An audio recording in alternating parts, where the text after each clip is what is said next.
Here we are. Okay, so the third one of the cadent, the two cadents, the third and the ninth, are about understanding.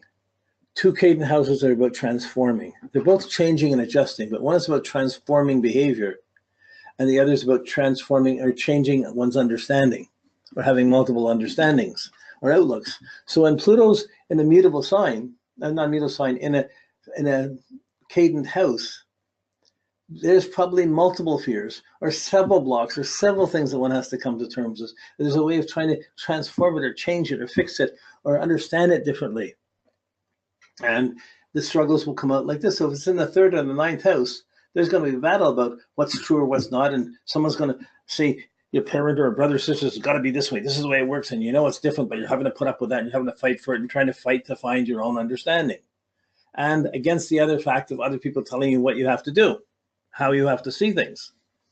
So the challenge is about principles in the ninth house and understanding how you interpret what the world's going, what's right or wrong. Astrology is the work of the devil. How can you be involved in that? Just go to Jesus. You know, or I have a grandson that has addiction problems, and his mom says, don't go to AA, don't go to salvation, don't go get help from them, just go to Jesus, and everything else, nothing else counts. So when he goes to try and get help, she's putting him down and trying to stop him from getting the help that he needs. They're in the ninth house puzzle. It's outside, it's coming at him, he's trying to understand it. There's wrong understandings around him and some right ones. He's got to figure it out. But there's vast repercussions around this. When Pluto's in the third house, the fear is thinking for yourself. I got to know things. I got to really know everything. And when you know everything, then what are you going to do with it? Can you talk about it, or will you write about it? A person can know a lot and never write about it. You know, like a person can have to deal with prejudice or bigoted ideas from family and stuff like this, and have to deal with those and have to form their own ideas by fighting them, because they might realize, I got to transform this. This isn't good. Or they could just get caught in perpetuating it. So there's going to be a harsh battle of how the person sees things or how they express themselves, their morality, their ethics. There'll be a confrontation. Nothing's going to be simple there. Well, not hard to imagine ethical battles between religious groups, what's right and wrong, what parents think, and boy, there'll be a block or a battle there. I kind of live like that. I'm not putting up with that or whatever. Or in the third house of expressing yourself, and every time you go to express, you get knocked down. Don't talk, shut up, get out of here, whatever, or just go do this or go do that. And a lot of people grow up with this. So like basically 1 in 12 is going to have this Pluto in the third house and be struggling to express themselves and need real teachers, but not fanciful teachers. They need teachers. They've been abused. They've been fighting for the truth. And there's a little story, a little kid in China on the web the other day. No, I'm not sure it was China or Korea. This little kid, he was being teased for having ice in his hair. So he was a poor kid. He would walk 7 miles to get to school. And then he would get to school and have to study. He came from a poor family. They didn't have much money. He would do this walk back and forth every day. This day was the winter time. It was a blizzard. He had to walk 7 miles through this blizzard by himself with very poor feet, cloth of feet. He walked in, he's half frozen, but somebody takes a picture, put us where they're all teasing him for that because he come in with frozen ice in his hair. Not everybody, but some. So, wow, really, how come there wasn't help for this kid going to school? How come someone had to go through such severe things to get there? That was a good Pluto third house example. You know, another one. Some of my parents were away, and there was a, what was it? There was a storm, so they closed. There's a storm, so they closed the school down. They tried to phone the parents, but they couldn't get to everyone because the electricity was down. So they used their cell phone, and they sent an email to their parents saying they're sending their kids home. So these two kids, I think it was 2 and 4 years old, got dropped off at their home with no parents, with no one there. The place was locked, but they managed to get in the house and make themselves a sandwich. But they could have been stuck outside and without parents knowing. It was it's a big Pluto issue. So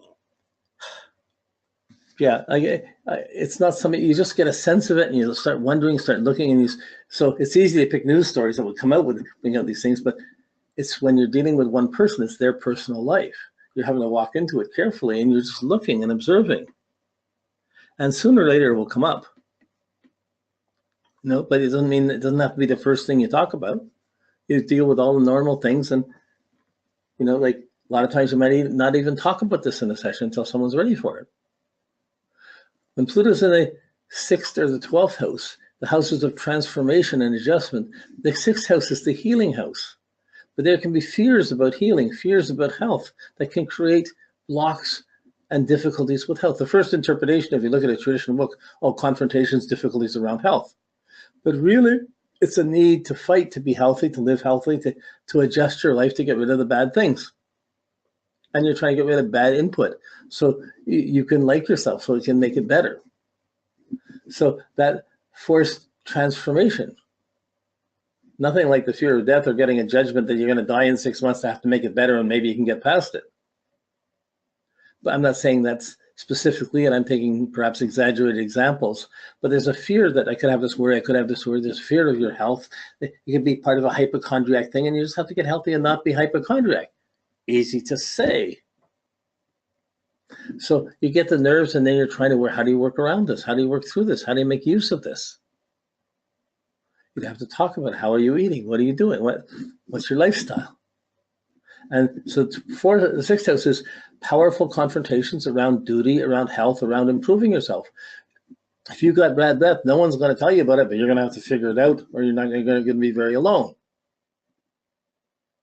Stuff like, okay, Pluto in the 12th house is more, it's the transformation of one's social positions. So here it's your personal hygiene, personal health, your own personal performance, your feelings that you're transforming in the 6th house. In the 12th house, it's your social situations that fit in or don't fit in. Many times in my life, I've been in powerful, almost violent or dangerous situations, and they were about to blow up, and I had to realize I have to get out of here, or I may not live, or I have to get out of here. And so I would leave. I would just find a way and pull myself away before it would blow, but I would run into these factors. So there's a conscientiousness. You run into what's difficult. Just because something's bad or difficult happening doesn't mean you can't fight it. It doesn't mean you have to be surrendered to it. You just might have to get away and be alone, deal with it. You have to transform your social situation. When I quit smoking, when I was a young kid, it took I only smoked for a few years, but then when I quit, I quit a whole bunch of things at the same time. So gave up sugar, gave up meat, gave up things. And by the time I gave up sex, and by the time all the other things came in, I didn't care about smoking anymore. But I still had dreams of one hand, my left hand fighting my right hand. My right hand's wanting to have my left hand's wanting to have a cigarette, and my right hand's holding it back and trying to fight it in my dreams for a couple of years before I just wasn't thinking about it anymore. But mostly it's good and bad things that happen to people, unfair things. People die, things happen. Some bully or some gang or somebody leaves, someone rips off, someone marries someone for their money, rips them off, and then takes off, and the person's like, and how do you take a stand? You have some friends that are having an affair, one's having an affair. Do you tell? If you don't tell, what kind of friend are you? Where's your conscience? If you do tell, what kind of friend are you? How could you tell on somebody? What's true? So this, in the world, there's so many good and bad people. You have to learn how to fight the good and take a stand to be better, even if it means you just have to pull yourself away from the gangs or the badness. I always grew up, there was gangs and bullies and fearful things I had to walk around. Anytime going to school. I didn't go to school relaxed. I went to school alert to know when to have to move. I'm sure that would happen nowadays in people in a lot of the ghettos and stuff like that. Back then it wasn't so ghettos, it was just a little small town, but there still was the bullies, the gangs, the different wrong things going on. When you're angry and things aren't fair, you get blamed for things you didn't do. So those are the immutable houses. Multiple things happen, and there's different ways of having to find different ways of facing it. There's a tendency, I'm just leaving this, I'm getting out of here. But even then, it'll show up in another behavior that comes up. So, what would they call it in India? I think it would be called prarabdha karma. Everybody has their karma in their life. Even if you become enlightened, you still have to pay off some debts. And there's still physical things that can happen to you, things you have to do. But I'm just trying to show you how I use Pluto and how I try and make sense of it and work it in someone's chart. I'm not trying to define it. I'm just taking the concepts, putting them together, and using them in the houses to develop a better meaning. Now, I'm so used to doing this, it's a long time. I have trouble remembering not knowing this and having to come across this the first time. Wow. You know, like I'm kind of jaded that way. I've taught too long, so I can't remember the beginning points. So where are we here? Okay, we've got 15 minutes. Okay, so when you get to the fire signs, these are the pride signs. These are the signs where you show and tell. You're showing your identity. You're performing. You got your right ethics. You're going to the right church. You're proud of your understanding. And you have all this vital energy. It's fire. And if Pluto's there, there's a fear of your vital energy, or there's I'm over controlling. You have to do this. There's a control factor involved in it. It's not just radiant light. It's radiant light. That's why I'm being burned. So if Pluto's in any of these fire signs, there'll be confrontations around your identity, around your performance, how good you are, around your understanding. I think I know what's right. No, that's not right. And there could be battles around that affect your sense of pride. And you can be very proud and because you're burning it, it's more likely that you're interacting with other people. You're projecting some fixed or some powerful fear or struggle, and it's being active in your life, and someone's running into it saying, that's not right. How could that not be right? So it can bring out fears through pride, through energy and activity.